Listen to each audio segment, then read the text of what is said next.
Hi guys, it's Denise with Create Your Future. Thanks for joining me for another video.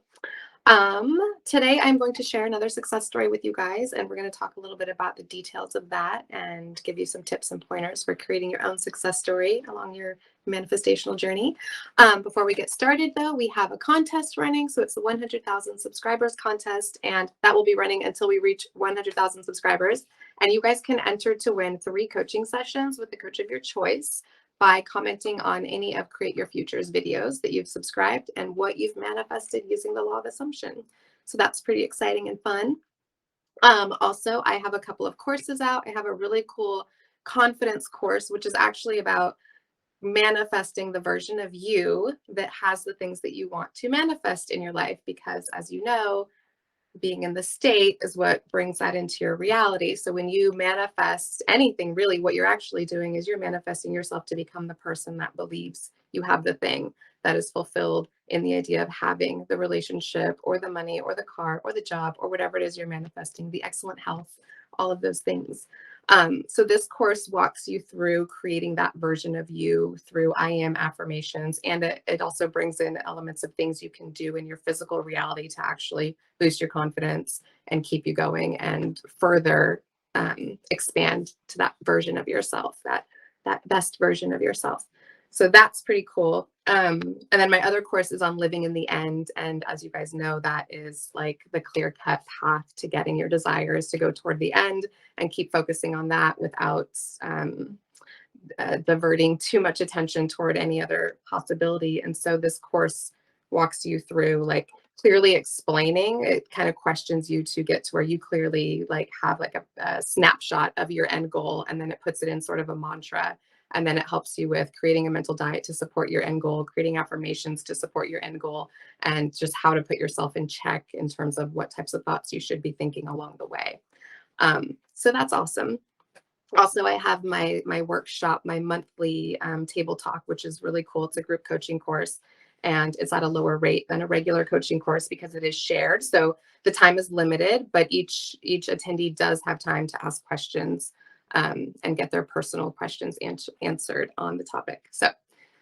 So there we go. All right, so I'm just going to jump on in, and as I usually do, I will probably pause and go over key points and things, and then talk a little bit about this story at the end too.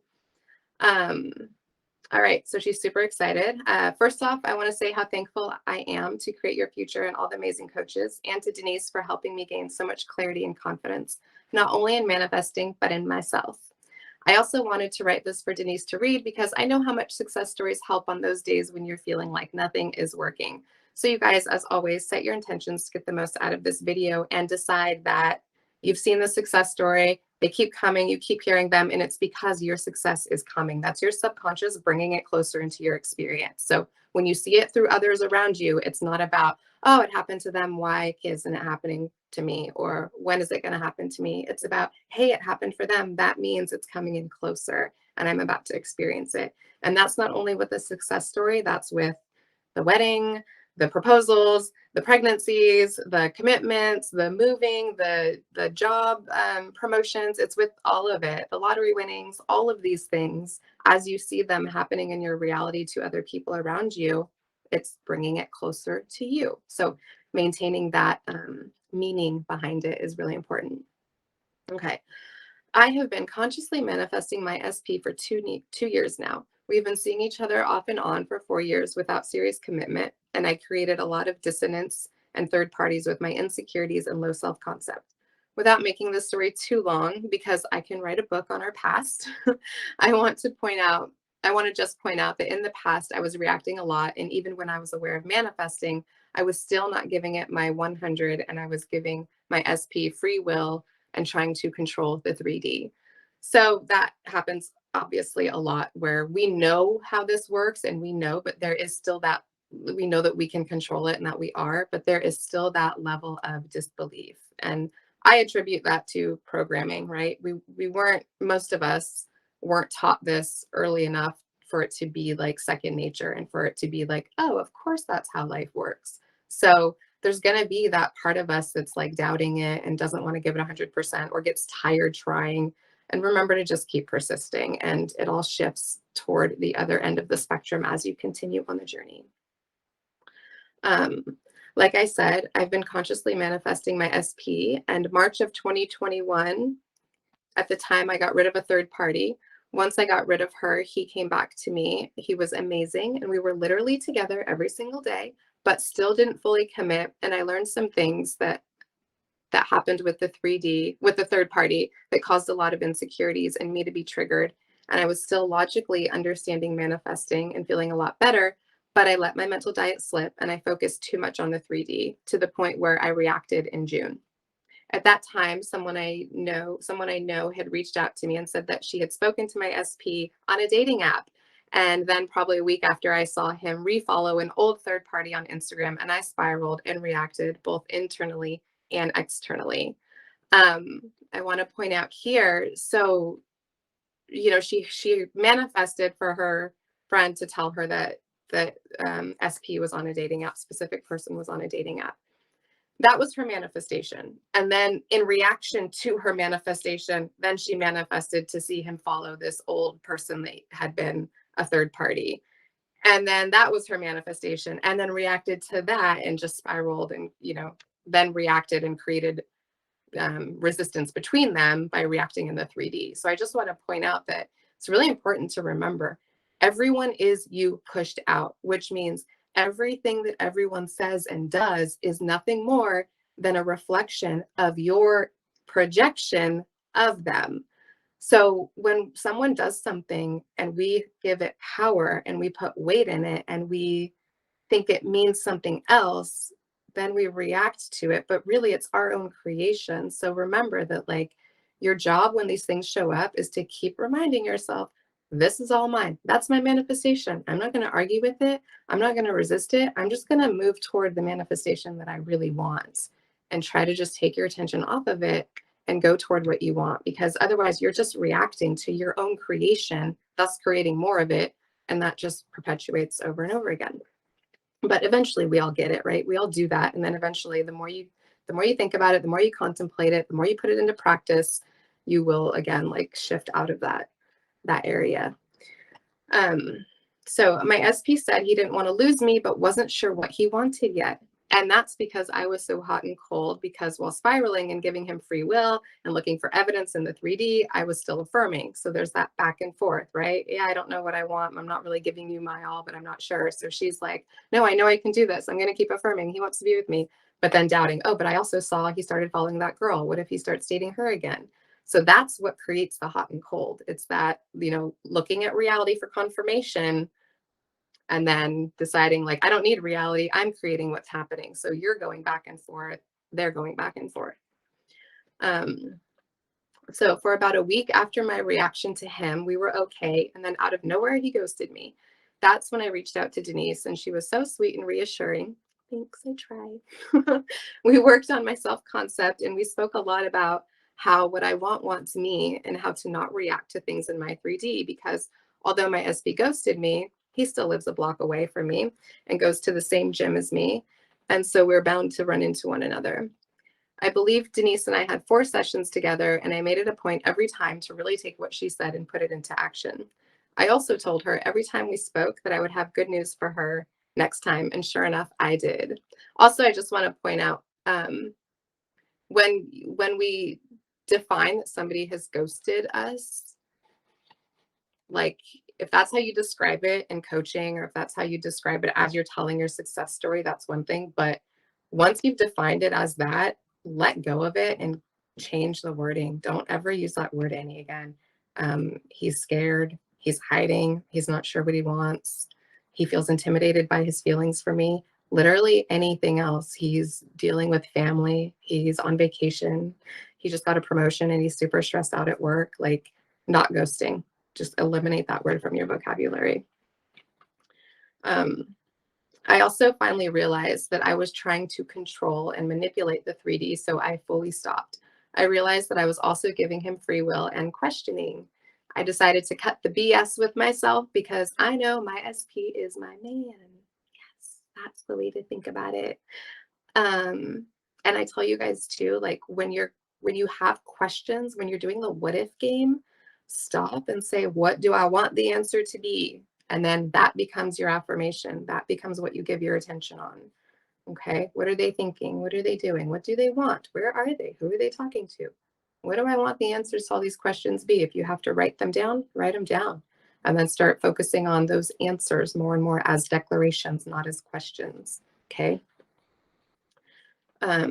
I spoke with Denise on a Monday, and from that day on for about a week, I decided that I was getting what I want because what I want wants me, and my SP literally has to conform.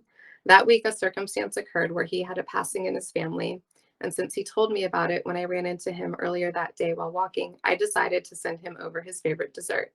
I did have a few thoughts like, why isn't he calling to ask me to come over and share it with him? But I quickly flipped those and said that it was okay. He was sad, and when he's ready, he'll reach out. He went out of town to be with his family, and while he was there, I was affirming he would text me and send me a picture of him and his baby nephew. When it didn't happen right away, I kept persisting and didn't really let it upset me. He got back on Monday, and I hadn't heard from him yet, but I still knew he was coming back this week. I took full control and let go of the 3D on Wednesday. I declared to myself that he was going to text me that day. All day long, I felt strong about it, but definitely had my doubts. And around 7:30, I remember checking my phone and noticing the time, but then I just said, no, it's still early. I'm going to hear from him. I went ahead, made dinner for myself, relaxed, and went to do a meditation. And the second I was turning it on, guess who called me? Not only did he call me, but he then afterwards sent me the picture of him and his nephew. And she included that picture, and holy cow, it's adorable. And yeah, they're just going to be a super cute couple when they start taking pictures together. I'm still working on the full commitment and on the little things within the relationship, but now I have finally fully stepped into my power with the help of Denise.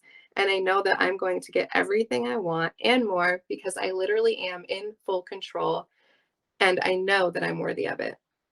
Thank you again, Denise, for helping me along this journey, and I look forward to continuing our sessions.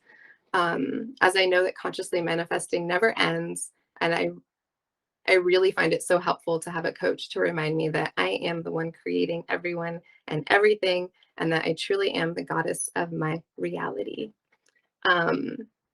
She also forwarded more, and she said, I just want to really quickly add in there that although I said I was getting what I wanted, I fully didn't believe it would happen that day. I just kept affirming and let go of logic and doubt. And that's the part, letting go of the logic and the doubt. But the logic, that is the story you've created based on what has happened, which has only happened because you created it.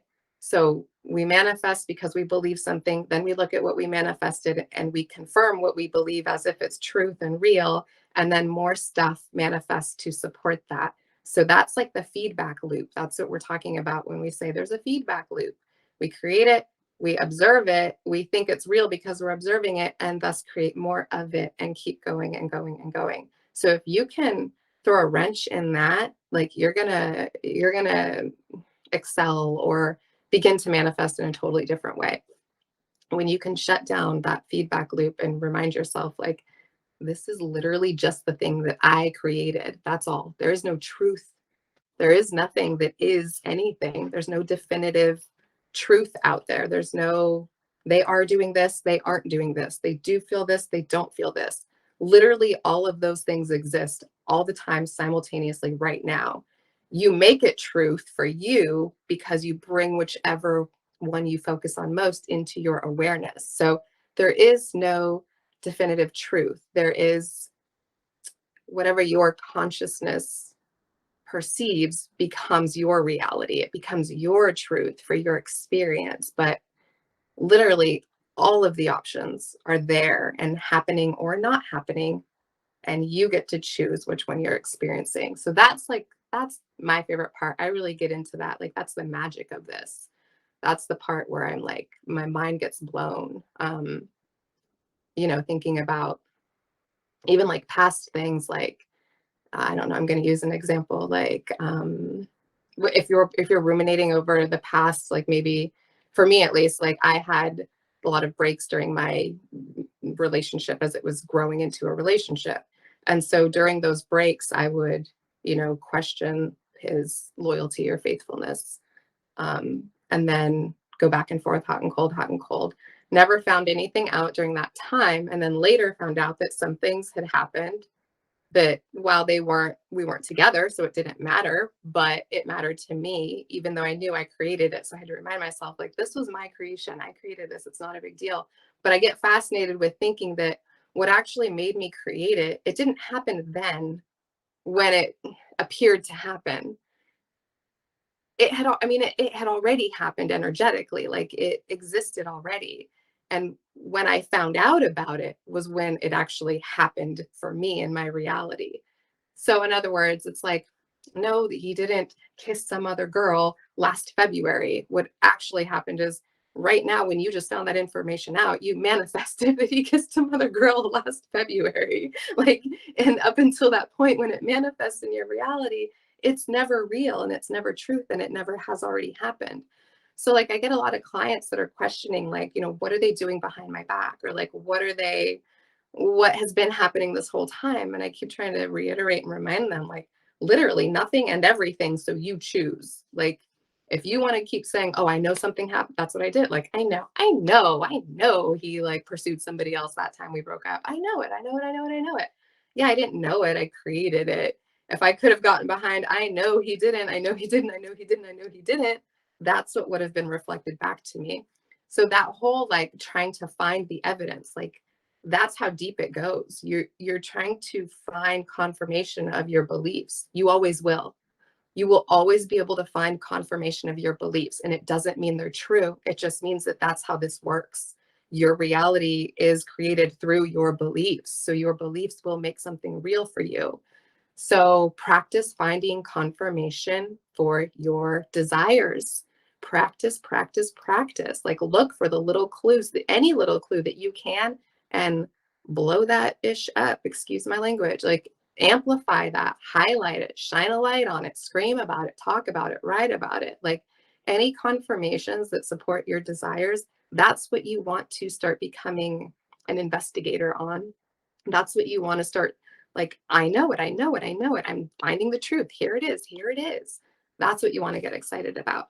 So that's my story. Well, my video, her amazing story. And yeah, again, they're such a cute couple. The picture was so adorable, him and this little baby. And I instantly was like, oh God, yeah, I can see these two together. They're perfect for one another. So please send in more pictures, you guys, because that's really fun for us. Alrighty, thanks for joining me. I hope you guys all enjoyed the video. I hope everyone got something meaty and awesome and helpful out of it. And thank you for liking, sharing, subscribing. Good luck on the contest, and everybody have a great day. Bye.